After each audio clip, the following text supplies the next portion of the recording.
안녕하세요. 경제학개론 9주차 강의입니다. 오늘은 그 저번 시간에 그 공공경제학과 관련된 이야기를 했었죠. 네, 공공경제학과 관련된 이야기를 해서 외부효과와 관련된 이야기를 했었고요. 그다음에 공공재와 관련된 이야기를 하면서 재화의 유형과 관련된 이야기를 했었죠. 그리고 이제 공공재와 여기 공공재와 공유자원과 관련된 이야기는 하지 않았습니다. 그래서 오늘은 공공재와 공유자원 이야기를 하고요. 그 다음에 사실 공공재와 공유자원 이야기를 하면서 우리가 뭐 공공재라고 하는 것이 결국에는 그 사실 공공재는 시장에서 생산되기 힘들거든요. 그래서 정부가 생산하는 경우가 있는데 그 정부가 생산했을 경우에 비용 편익 분석이라고 하는 것을 하게 되고 그러면서 이제 그 정부가 생산을 하게 되는데 그 생산을 할 때 그 쓰이는 그거를 생산을 하기 위해서 부담해야 되는 재원과 관련해서는 세금을 통해서 하는 거잖아요. 그래서 공공경제학에서는 정부가 어디에 지출을 해야 되고 어디에 어떤 재화를 생산을 해야 되는지와 관련된, 그리고 어떤 분야의 정부가 뭔가를 생산을 하고 경제 문제를 해결해야 되는지와 관련된 이야기뿐만 아니라 그 문제 해결과 그 다음에 그걸 생산하는 데 드는 비용을 위해서 재원을 마련해야 되잖아요. 그 재원으로서 세금 제도와 관련된 이야기도 하게 됩니다. 그래서 세금을 거둘 때 일종의 원칙이 있는데 그 원칙과 관련된 이야기, 조세를 거두는 데 있어서의 원칙과 관련된 이야기를 하도록 하겠습니다. 우리가 이제 지금까지 논의를 한번 정리를 해보면 지금 우리가 기왕에 공공경제라고 하는 그 공공경제학과 관련된 이야기를 했고 그러면서 이제 그 정부의 시장 개입과 관련된 이야기도 하고 있는데 그러니까 시장 실패와 관련된 이야기도 하고 있는데 이런 우리의 논의의 초점은 이런 겁니다. 다 여기에서 나오는 건데 사익이 공익으로 연결된다는 거 아닙니까? 네. 개개인의 어떤 사사로운 이익의 추구, 그러니까 자기 이익의 추구가 결국 공익을 달성한다는 것인데 그 공익이라고 하는 것은 크게 보면 두 가지다. 하나는 효율성이고 하나는 공평성이다 라고 이야기를 했었잖아요. 근데 주로 우리가 다루는 것은 효율성과 관련된 이야기고 공평성에 관련돼서는 우리가 공평성을 말할 수 있는 어떤 기준이, 논의의 기준이 없다. 공평성을 평가할 수 있는 단일의 기준이 없기 때문에 우리는 효율성에 초점을 맞추고 효율성이라고 하는 건 비교적 논의하기가 편리하다라고 이야기를 했었죠. 네. 효율적인지 아닌지 우리가 판단할 수 있는 기준이 있다는 이야기예요. 그것은 보이지 않는 손, 아담 스미스에 의하면 보이지 않는 손에 이끌려서 개인의 사사로운 이익의 추구가 결국 공익 중에서도 효율성을 달성하게 되더라라고 하는 이야기를 한 것입니다. 근데 했는데 이 보이지 않는 손과 관련해서 현재 경제학에서는 이 보이지 않는 손이라고 하는 추상적인 이야기, 이거는 그 세상의 어떤 오묘한 질서예요. 네, 오묘한 질서고 세상의 질서를 부여하는 하나의 자생적인 질서라고 보시면 됩니다. 근데 요거를 그 경제학에서는 그 시장 메커니즘 또는 가격 메커니즘이라고 하는 말로 해석을 한다고 했죠. 이거 그래서 그 시장 메커니즘이라는 말로 이론화를 하고 있다라고 하는 겁니다. 즉 우리가 보이지 않는 손의 논리라고 하는 것이 우리가 이미 교환의 논리고 시장의 논리다라고 하는 걸 이미 우리가 그 강의 초반부에 그 이야기를 했었죠. 네, 시장 경제 체제 이야기를 하면서 그 이야기를 했었습니다. 즉 보이지 않는 손의 논리라고 하는 것은 결국 교환의 논리고 그 교환을 하다 보니까 내가 사익을 추구할 때 뭔가를 받기 위해서는 줘야 된다라고 하는 게 이게 교환의 논리잖아요. 뭔가를 받기 위해서는 줘야 된다. 예, 그래서 주고 받고 주고 주고받고 하는 거. 이게 일종의 그 교환이고 시장 아닙니까? 그 시장 메커니즘이 시장의 논리이기 때문에 그걸 이제 시장 메커니즘이라고 하는 말로 경제학에서는 이야기를 한다라고 이야기를 했었었죠. 네.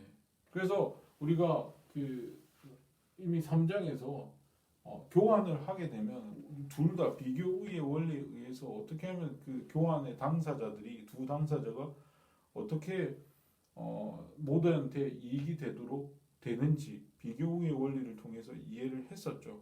그리고 우리는 수요와 시장 메커니즘의 수요와 공급 이론을 이야기를 했었습니다. 시장에 존재하는 두 가지 힘입니다. 수요라고 하는 힘과 공급이라고 하는 힘이 상호작용을 해서 결국 그게 시장 균형을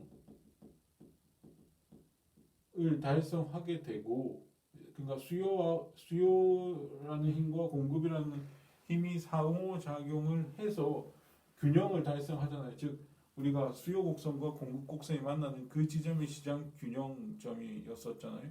그 시장 균형이라고 하는 건 결국 가격의 조정에 의해서 가격 조정 메커니즘에 의해서 그 두 힘이 상호작용을 해서 가격이 매개해서 균형이 달성된다. 그래서 이 시장 균형점이라고 하는 게 그 시장을 대표하는 상태다라고 이야기를 했었었죠. 그리고 이게 수요 공급 이론이었고 그걸 우리가 시장 메커니즘이라고 하는 겁니다. 이게 시장 메커니즘, 가격의 조정을 통해서 수요와 공급이 상호작용을 해서 시장 균형이 달성된다라고 하는 것이 시장 메커니즘이에요. 메커니즘이라고 하는 말 자체가 힘과 운동 간의 관계다라고 이야기를 했었잖아요. 수요와 공급이라고 하는 두 힘이 상호작용해서 결국 시장 균형이라고 하는 운동을 낳게 된다. 그 운동이라고 하는 것은 하나의 그 지점, 한 점으로 하나의 상태로 나타나게 된다라고 이야기를 했었고, 이 시장 균형점이 결국 시장을 대표하는 상태 또는 지점이다라고 이야기를 했었고, 우리가 이제 총잉여 개념을 소비자 잉여, 생산자 잉여 개념, 그 소비자 잉여와 생산자 잉여가 합해진 게 총잉여였죠. 그 총잉여가 최대가 될 때 효율성이라고 하는 것이 달성된다라고 이야기를 했었는데, 결국 이 시장 균형점은 알고 봤더니 총잉여가 최대가 되는 지점이고 결국 그렇다면 효율성이 달성되는 지점이더라라고 하는 이야기를 했다라고 하는 것이죠. 네, 했다는 것입니다. 이것이 이제 하나의 뭔가 아담 스미스가 말했던 보이지 않는 손이 작동하는 방식이고, 그걸 보이지 않는 손을 이론화해 놓은 하나의 틀입니다. 지금까지 우리가 배운 것은 이것과 관련된 이야기였다라고 보시면 되는 거예요. 근데 이게 잘 작동이 안 돼. 이게 시장 메커니즘이라고 하는 것이 결국 수요와 공급이 상호작용해서 그 가격 조정을 통해 가지고 시장 균형점이 달성되고 그 균형점이 효율성을 달성하는 건데, 사실 수요와 공급이라고 하는 이 두 힘은 사익에서 온 거거든요. 나중에 이제 오늘 이야기하게 되겠지만 이게 이렇게 연결이 돼요. 사익에서 오는 것은. 네, 수요라고 하는 것은 효용을 극대화하는 겁니다. 소비자들이 소비를 하는 과정에서 얻게 되는 만족도를 우리가 효용이라고 그러거든요. 네. 효용이 극대화된 점들의 집합이 우리가 수요 곡선이에요. 사실은 그 이야기를 아직 안 했거든요. 네. 그러니까 사익에는 두 가지가 있는 거죠. 소비자한테는 효용 극대화라고 하는 게 사익이고, 그러니까 자기가 소비를 하는 과정에서 얻게 되는, 소비자가 소비를 하는 과정에서 얻게 되는 만족도를 효용이라고 하는데, 그거를 극대화하는 게 소비자의 사익이고, 그 다음에 생산자 또는 생산자는 이윤을 극대화하려고 하거든요. 네. 이윤이라고 하는 건 남는 겁니다. 네. 내가 사업을 해가지고 뭔가 생산을 해서 재화나 서비스를 생산을 해서 그거를 시장에 팔잖아요. 팔았을 때 내가 벌게 되는 수익에서 그 생산 과정에서 든 비용을 뺀 겁니다. 그게 최대가 되는 거예요. 그러니까 수입에서 비용을 뺀 것이 이윤인데 그 이윤이 극대화되는 거를 추구를 하죠. 이게 사익입니다. 생산자에 있어서 사익. 그 이윤이 극대화된 점들의 집합이 바로 공급곡선이거든요. 네, 그 이야기를 나중에 하게 될 겁니다. 네, 그 이야기를 우리가 이제 차차 하게 될 텐데, 그러니까 결국은 사익을 추구한 결과가 수요와 공급이라고 하는 두 힘을 낳게 되고 그것이 상호작용을 해서 시장의 균형을 낳게 되고 그 시장 균형점은 결국 효율성을 낳게 된다는 이렇게 우회하는 어떤 논리 구조라고 하는 것은 결국 사익을 추구하니까 고객이 달성되더라 하는 개인의 사사로운 이기심의 발로에 의한 행동이 결국 공공의 선을 또는 공공의 이익을 달성하게 되더라라고 하는 그 보이지 않는 손의 논리라고 하는 것이 이런 복잡한 이론적 구조를 경유해서 증명이 되는 셈이죠. 네, 증명이 되는 셈입니다. 근데 우리가 저번 시간에 이야기했던 공공경제학에서 이야기했던 외부 효과나 즉 이 시장 실패 외부 효과, 공공재는 아직 우리가 이야기를 하지 않았지만 결국 그 외부 효과나 공공재와 같은 이런 그 시장 실패의 사례, 시장 실패라고 하는 건 요러한 시장 메커니즘을 경유하는 요런 그 논리 구조가 성립이 안 된다는 의미거든요. 네, 성립이 안 된다는 걸 의미합니다. 그러니까 외부 효과가 발생을 해버리면, 외부 효과가 발생을 해버리면 시장이 오작동하거나 또는 시장이 존재하지 않게 되는 경우가 발생을 합니다. 네, 그래서 이 시장 메커니즘 자체가 이제 작동을 하지 않는다라고 보면 되는 겁니다. 네, 이런 공공재나 외부 효과는 시장이 오작동하거나 시장이 부존재로 인해서 시장의 효율성이 달성되지 않는 경우를 의미하는데 그 외부 효과나 공공재와 같은 재화들은 결국은 그런 어떤 그 시장의 오작동이나 시장의 부존재를 에 대한 하나의 사례들이다라고 볼 수 있는 것이죠. 네. 그리고 오작동하는 경우는 외부 효과나 공공재뿐만 아니라 그 시장 지배력이 있는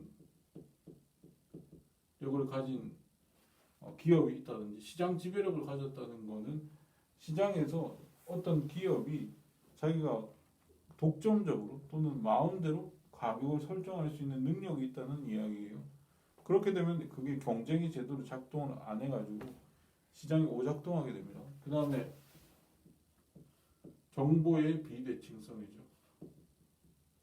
네. 정보가 온전하지 않아. 한 일방한테는 거래를 하는 두 당사자끼리 한쪽은 정보가 많고 한쪽은 정보가 적게 돼버리면 시장이 잘 작동하지 않게 됩니다. 네, 시장이 오작동하게 돼 있어요. 저런 경우에 이제 시장 실패가 발생을 한다는 것이죠. 그래서 그동안에는 우리가 논의했던 것은 뭐냐면은 시장이 어떻게 작동을 하는가, 시장이 작동을 해서 어떻게 사익이 개인의 자유롭게 자기 이익을 추구하는 과정에서 어떻게 공익이 달성되는가라고 하는 요 논리 구조에 관련된 이야기를 했었고, 그 다음에 우리가 그게 잘 안 되는 경우, 시장 메커니즘이라고 하는 것이 잘 작동되지 않는 경우에는 그걸 이제 시장 실패라고 이야기했었고, 거기에 관련된 이야기가 저번 시간에 이야기했던 그 외부 효과와 공공재와 관련된 이야기였다라고 보시면 됩니다. 자, 이렇게 이제 큰 틀에서 우리가 한번 이해를 할 필요가 있다라고 생각을 합니다. 이 이야기는 계속 여러분들이 생각을 하셔야 돼요. 네, 요 어떤 큰 틀, 경제학에 관련된 요 큰 틀과 관련된 것은 머리에 그냥 암기를 해두시면 됩니다. 그리고 나중에 좀 이따가 우리가 요 이야기를 할 거거든요.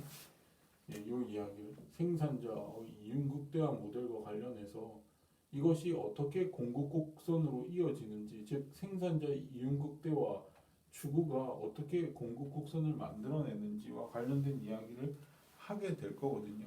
네, 그 이야기는 그게 이제 연결되는 거고 나중에 이제 수요가 도출되는 방식, 즉 효용 극대화를 추구하다 보면 어떻게 수요 곡선이 도출되는지와 관련된 이야기도 하게 될 겁니다. 네.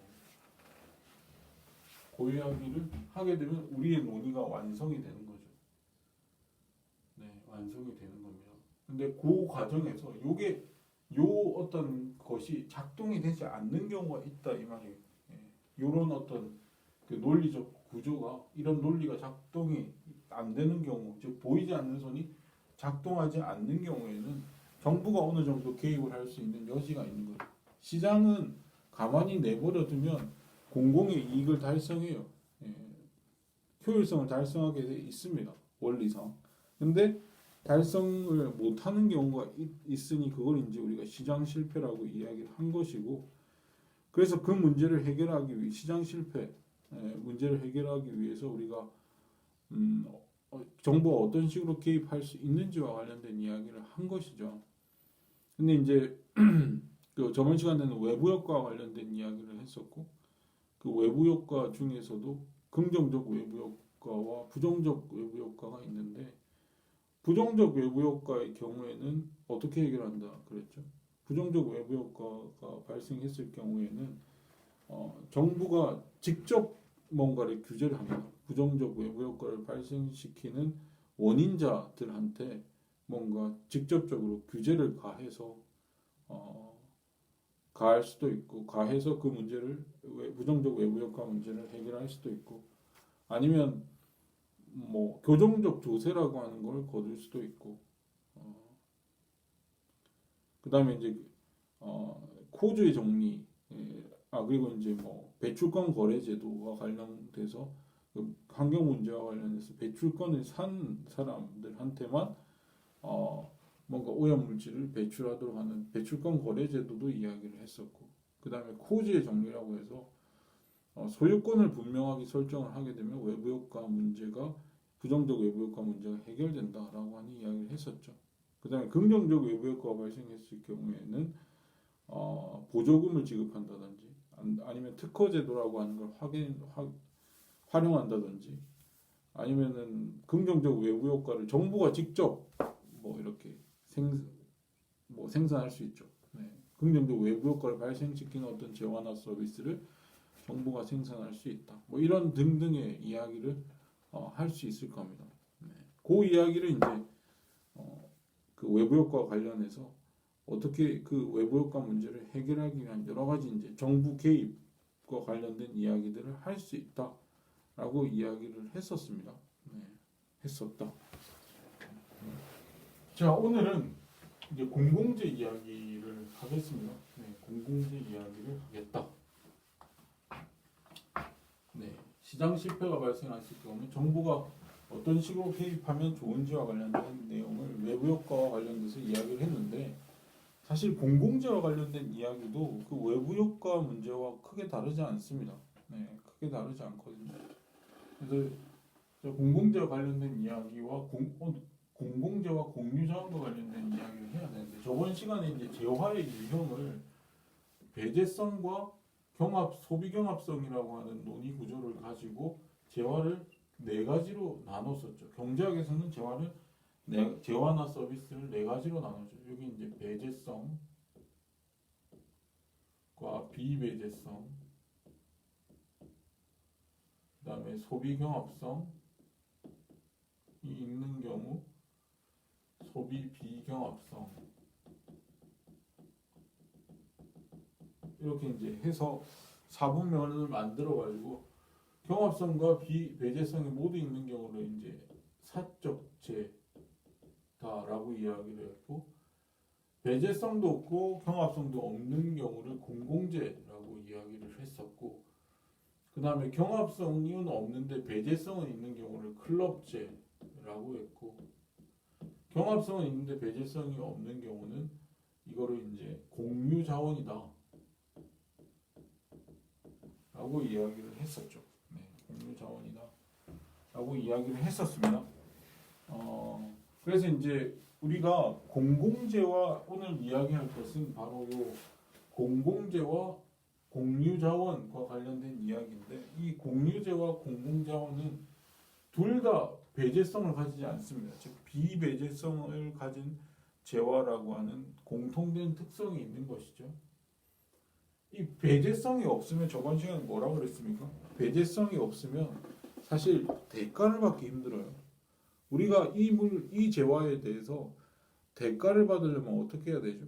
일단 상대방이 이 물건을 가질 수 없도록 배제할 수 있어야 돼요. 이 소비를 막을 배제성이라고 하는 건 소비를 막을 가능성을 의미하는데 소비를 막을 수 있어야 돼요. 소비를 일단 막아놓고 네가 나한테 대가를 주면 이거를 너한테 주겠다라고 하는 그런 이야기가 가능한 것이죠. 근데 배제성이 없게 되면 즉 공공재나 공유자원 같이 뭔가 생산되자마자 모두의 것이 되어버리는 모두가 공유하고 있는 그런 재화들은 배제성이 없어요. 네. 배제성이 없어요. 그래서 배제성이 없기 때문에 이건 대가를 받을 수가 없습니다. 대가가 없어요. 즉 대가가 없다는 말은 가격이 형성되지 않는다라고 하는 말하고 똑같죠. 이 물건을 너한테 양도해 주었을 때 일정한 대가를 달라라고 하는 요구를 할 수가 없다는 것이죠. 이미 생산되자마자 모두가 그 것에 대한 그 재화나 서비스의 혜택을 향유하고 있는 상태이기 때문에 대가를 받을 수 없습니다. 즉 배제가 안 되기 때문에 대가를 받을 수 없고 즉 가격이 형성되지 않아요. 가격이 형성되지 않는다는 것은 결국에는 시장에서 교환이 이루어질 수 없다는 걸 의미하죠. 시장 교환이 이루어질 수 그러니까 시장에서 거래되지 않아요. 그런 재화입니다. 그래서 시장이 부존재하죠. 시장이 부존재할 수밖에 없는 그런 재화들이다라고 보시면 되는 거예요. 그래서 이런 공공재나 공유자원과 관련해서는 우리가 어떤 이야기를 해야 될 것인가와 관련된 이야기입니다. 어떤 식으로 우리가 이 문제를 공공재 문제, 공유자원과 관련된 문제를 우리가 어떻게 해결해야 될 것인가와 관련된 이야기죠. 근데 이제 그러면 첫 번째 공공재와 관련된 이야기를 한번 해보죠. 네. 공공재와 관련된 이야기를 해보면 공공재 같은 경우는 저기 우리 책에 그 예가 나와 있는데 국방 서비스 이야기 나오죠. 국방 서비스 즉 군대죠. 군대가 우리나라 국경을 지키고 있으면 어떻게 됩니까? 외적의 침입으로부터 우리가 자유로울 수 있죠. 네, 자유로울 수 있습니다. 근데 그게 국방 서비스 같은 경우는 군대가 그런 서비스를 제공하자마자 우리 국경 내에 있는 모든 사람들은 그 서비스에 대한 혜택을 다 향유해버리죠. 즉 국방 서비스가 생산되자마자 모두가 그 혜택을 향유하고 있는 상황입니다. 그렇다고 한다면 대가를 받을 수 없겠죠. 즉 가격이 시장에서 형성되지 않습니다. 국방 서비스뿐만 아니라 뭐가 있었냐면 기초과학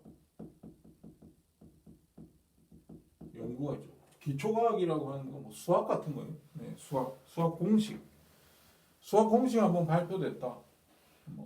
발표됐다. 그럼 누구나 그 공식을 알게 되죠. 자유롭게 쓸 수 있습니다. 즉 수학 공식이 생산되자마자 모두 이것이 됩니다. 그래서 수학 공식에 대해서 대가를 내놔라. 가격을 지불해라 라고 할 수 없는 거예요. 할 수 없는 거예요. 또는 빈곤 구제책.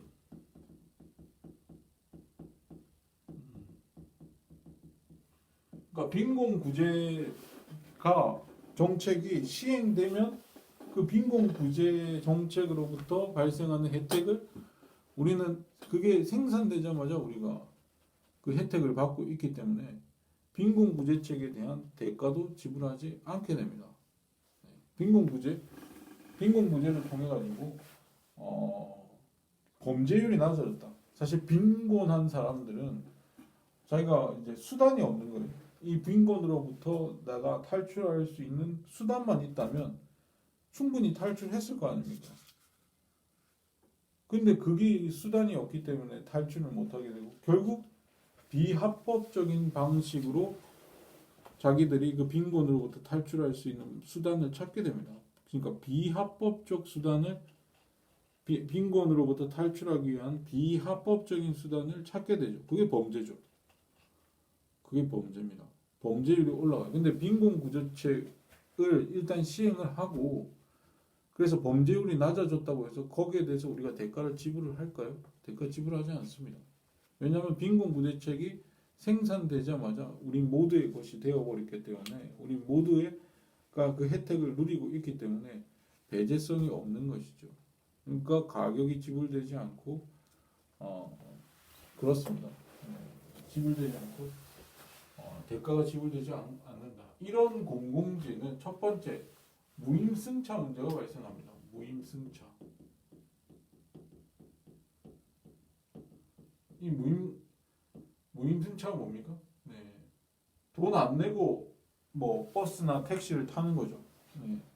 그러니까 이런 것들 국방 서비스가 생산되거나 기초과학 연구가 생산되거나 또는 빈곤 구제책이 생산이 될 때 그냥 거기에 얹혀가는 겁니다. 네. 공짜로 얹혀서 가는 거예요. 즉 대가를 하지 않는다는 이야기죠. 즉 이건 혜택은 있는데 혜택은 받으면서 대가는 지불하지 않는다라고 하는 겁니다. 네. 뭔가 혜택을 얻었는데 거기에 대한 대가는 지불하지 않는 그게 무임승차 아닙니까? 네. 국방 서비스의 무임승차하고 기초과학 연구의 무임승차하고 빈곤 구제책의 무임승차를 하는 거예요. 네. 시장이 이것과 관련된 시장이 잘 형성되지 않는다는 거예요. 근데 혜택은 받지만 대가를 지불하지 않는 거를 우리가 뭐라고 그랬죠? 긍정적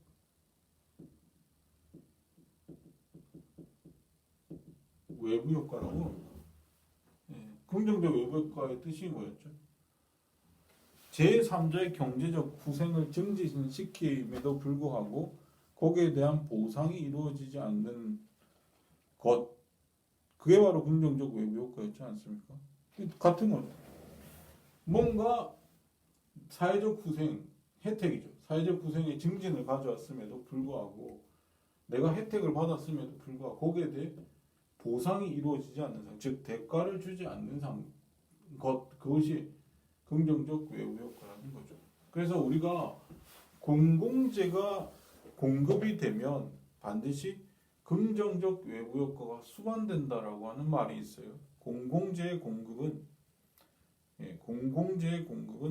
긍정적 외부 효과를 수반한다라고 하는 말이 있습니다. 즉 공공재가 공급되면 반드시 긍정적 외부 효과 문제가 발생한다. 즉 그 공공재 공급을 통해 가지고 혜택은 없지만 대가를 지불하지 않기 때문에 더 이상 생산되지 않는다는 거예요. 긍정적 외부 효과의 특징이 뭐였습니까? 과소 생산된다는 거죠. 필요한 것보다 훨씬 적게 생산된다는 거죠. 왜 그렇죠? 대가를 받지 못하니까 이거를 생산하는 사람 입장에서는 저거를 생산할 만한 유인이 없는 거예요. 인센티브를 받지 못하는 겁니다. 그렇기 때문에 과소 생산되죠. 그 공공재 또 과소 생산됩니다. 이게 좋은 거죠. 국방 서비스도 좋은 거고 기초과학 연구도 좋은 거고 빈곤 구제책도 좋지만 이런 것들로부터 혜택을 받는 사람들이 거기에 대한 응당의 대가를 지불하지 않기 때문에 과소 생산될 수밖에 없다라고 하는 것입니다. 그렇다면 우리가 여기에 대한 해결 공공재가 시장에서 생산되지 않는다면 이거에 대한 해결책이 있어야겠죠. 해결책은 뭐냐? 저기 적혀 있습니다. 보조금을 준다거나. 네, 이런 거를 누군가가 생산을 하면 보조금을 줄 수 있죠. 보조금을 준다거나 아니면 특허 제도를 활용하는 겁니다. 특허 제도. 뭐 누가 수학 공식을 뭐 수학공신 같은 거는 우리가 특허 제도를 마련하기는 힘들지만 어떤 특정한 원천 기술 같은 것들을 개발을 했다라고 한다면은 그 특허 거기에 대해서 특허권을 부여해서 거기에 대해서 일정한 그 원천 기술 개발한 사람들이 일정한 보상을 받을 수 있도록 만드는 특허 제도를 활성화시켜서 이런 것들 뭐 뭔가 기술과 관련된 여러 가지 이제 공공재적 성격을 가지고 있는 여러 가지 원천 기술 개발을 자극할 수 있죠. 그 다음에 뭐 정부가 직접 생산할 수도 있죠. 네. 실제로 이제 국방 서비스 군대는 누가 운영을 합니까? 네. 정부가 운영을 하죠. 네. 기초과학 연구도 정부가 출연하는 연구소를 만들어서 기초과학 연구를 할 수도 있고 빈곤구제책도 정부가 정책을 통해 가지고 할 수가 있는 겁니다. 정부가 생산할 수 있고 아니면 자선 사업, 자선회계, 네. 어떤 돈 많은 자선가가 국방 서비스를 제공한다든지 기초과학 연구를 지원한다든지 빈곤구제책을 세운다든지 이런 거 할 수 있죠. 네. 이런 것들을 긍정적 이거는 사실 우리가 긍정적 외부 효과를 해결하는 하나의 방식으로서 이야기되었던 겁니다. 사실 네.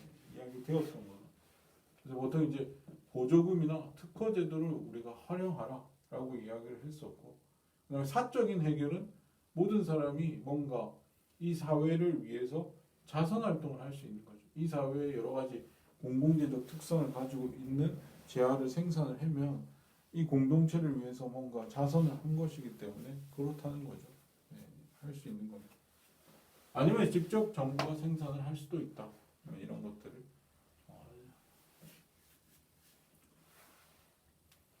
그리고 이제 공공재 같은 경우에는 만약에 공공재를 정부가 생산을 할 경우에는 이 정부 생산에 대해서 정부라는 게 이게 공공재를 생산을 하게 되면 돈이 들잖아요.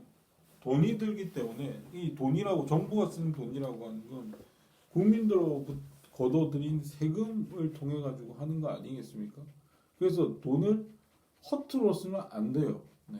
그래서 반드시 정부가 이런 것들 공공재를 생산을 한다라고 했을 경우에는 비용 편익 분석이라고 하는 걸 하게 됩니다.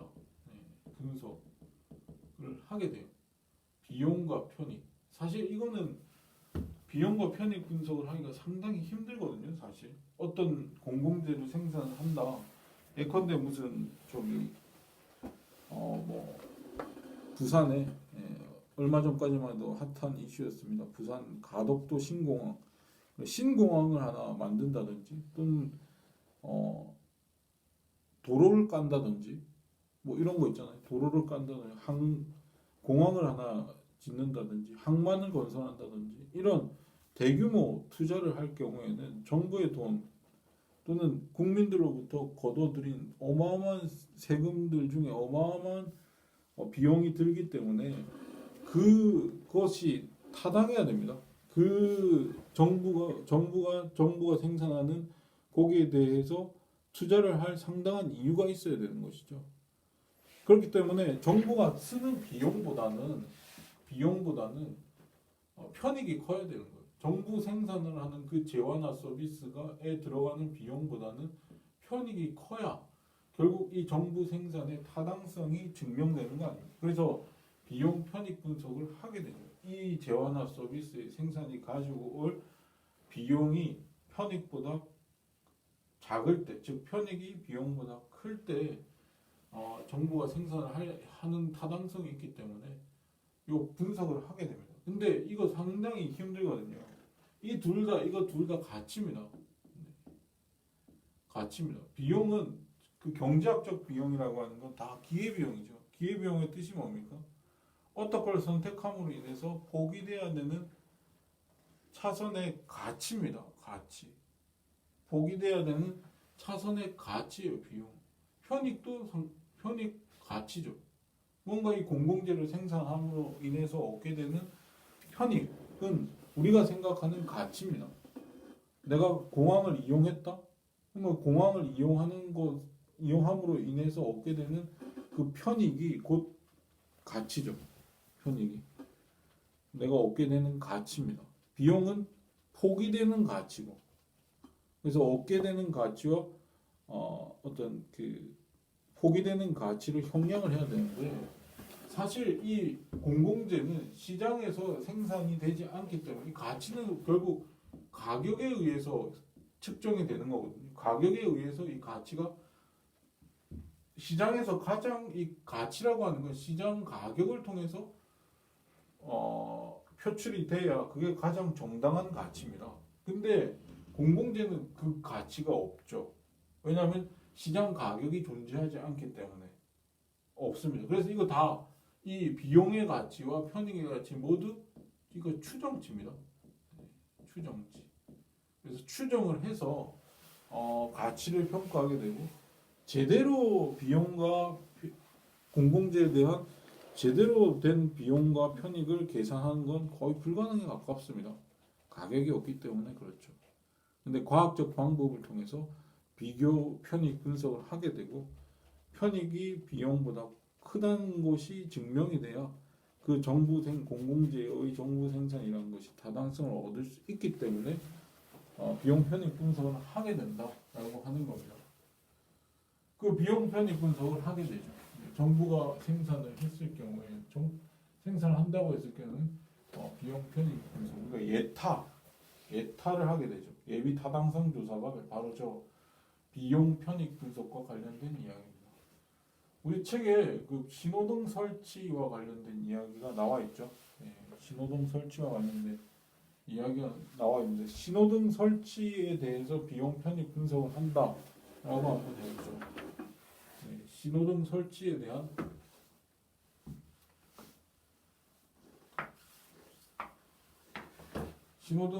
대한 이 비용 편익 분석인데,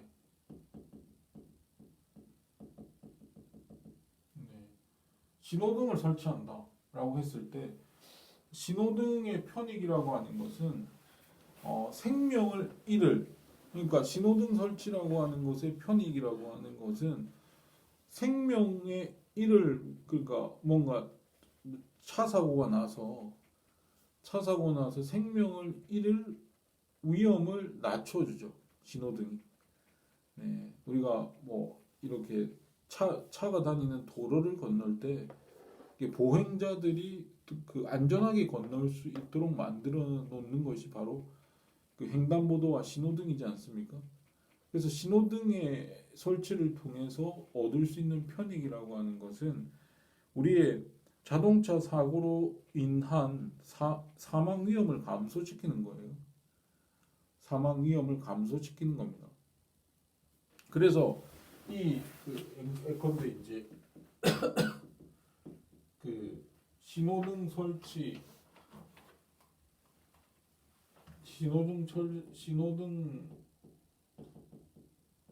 설치와 관련된 편익은 어떻게 계산하냐면, 생명의 가치 곱하기 신호등 설치로 인해 감소된 사망 확률, 신호등 설치로 인해 감소한 사망 확률로 계산이 되겠죠. 생명의 가치 곱하기, 그러니까 사망 확률이 그러니까 사망 확률, 감소한 사망 확률이죠. 감소한 사망 확률 곱하기 생명의 가치하면, 내가 생명을 잃었을 때 내가 잃지 않았을 때 얻을 수 있는, 그러니까 신호등을 설치함으로 인해서 내 생명을 잃었을 때의 어떤, 그러니까 신호등을 설치하면 사망할, 그 차 사고로 인해서 사망할 어떤 그 확률이 줄어들죠.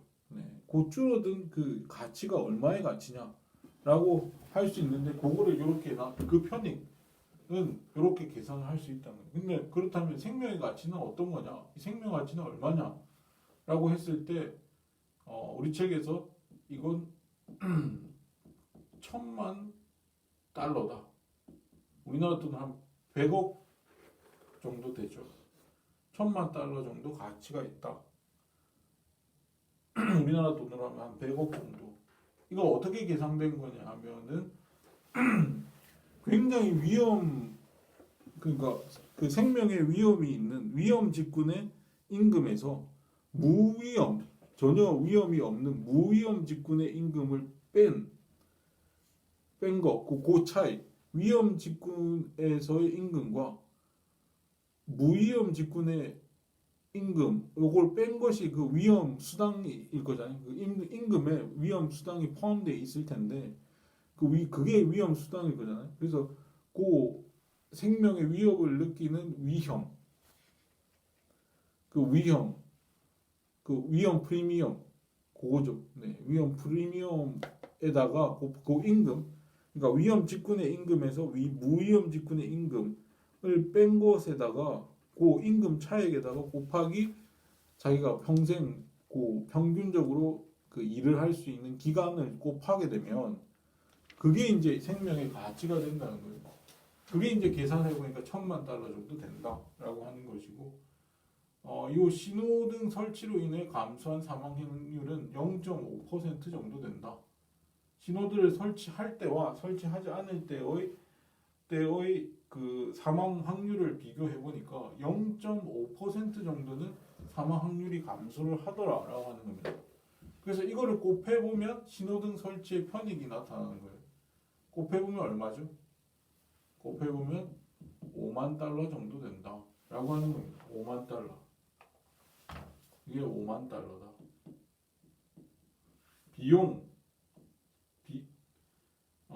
신호등 설치를 하는데 드는 비용은 한 1만 달러 된다. 우리나라 돈 한 1,000만 원 된다라고 했으면 이게 편익이 크죠. 편익이 이런 식으로 클 때에는 신호등을 설치할 만하다. 정부가 돈을 들여가지고 신호등을 설치하는 게 타당하다라고 하는 그 분석 결과가 나오게 되죠. 그러니까 이게 다 추정치라는 거예요. 네. 편익도 추정치. 네. 비용도 사실은 1만 달러 안에 실제로 그 신호등 설치하는데 드는 비용에다가 신호등 설치를 안 했더라면 정부가 할 수 있는 여러 가지 포기된 여러 가지 사업들이 있을 거잖아요. 그런 사업들까지 다 포함을 해서 기회비용까지 다 생각을 해서 이야기를 하는 게 비용이거든요. 그런 것도 다 추정치죠.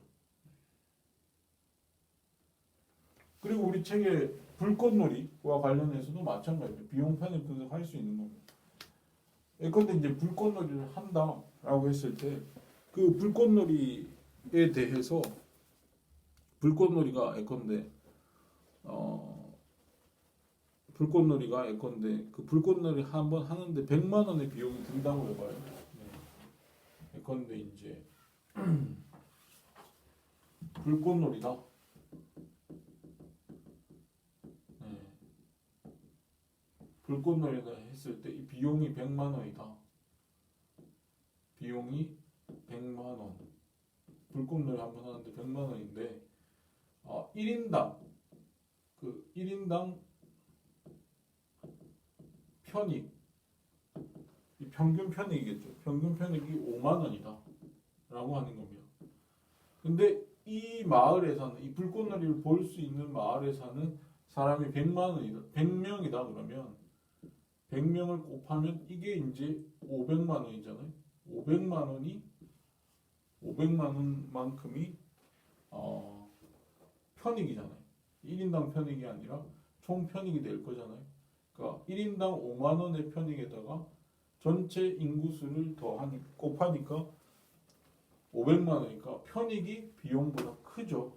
그러니까 이럴 경우에는 100만 원을 들여서 불꽃놀이 하는 게 낫다 이겁니다. 그리고 100명의 사람들이 그냥 1만 원씩 내가지고 만 원씩 내가지고 이걸 생산을 하면 1인당 얻을 수 있는 편익은 5만 원인데 사실 들이는 비용이 1만 원밖에 안 되기 때문에 이럴 경우에는 불꽃놀이를 생산을 하는 것이 좋다라고 하는 겁니다.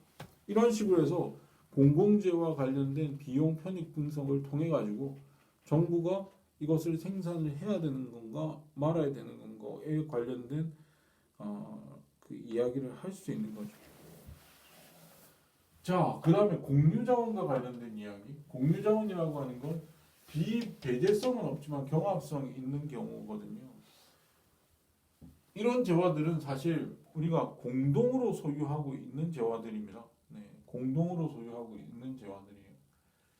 네, 공유되는 거예요. 그러니까 이런 재화들은 사적으로 소유, 왜냐하면 배제성이 없기 때문에 모두가 다 쓸 수가 있습니다. 네, 모두가 다 쓸 수가 있는데 경합성이 있기 때문에 북적북적 사용하는 거예요. 네, 경합성이 일단 누군가의 경합성이라고 하는 건 누군가의 소비가 다른 사람의 소비를 제한하는 경우죠.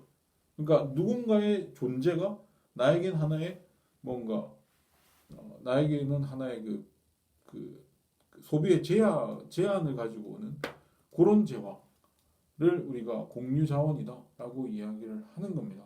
이거는 사적으로 소유하지 않고 사적재처럼 사적으로 소유하지 않고 공동 소유를 하고 있는 그런 재화다라고 보시면 됩니다. 네.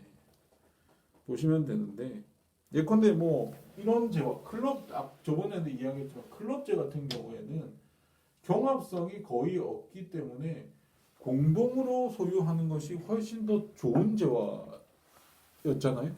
네. 공동으로 소유하는 것이 사람들한테 더 유리하고 비용이 적게 드는 방법이었는데 클럽재 같은 경우에는 공유자원은 그렇지 않아요. 공동으로 사용합니다. 공동으로 사용했을 경우에 사실은 비효율성이 발생합니다. 상당히 공유자원 같은 경우는 공동으로 소유하고 있기 때문에 공유재이기 때문에 공유되고 있기 때문에 비효율성이 발생하거든요. 예컨대 그런 겁니다.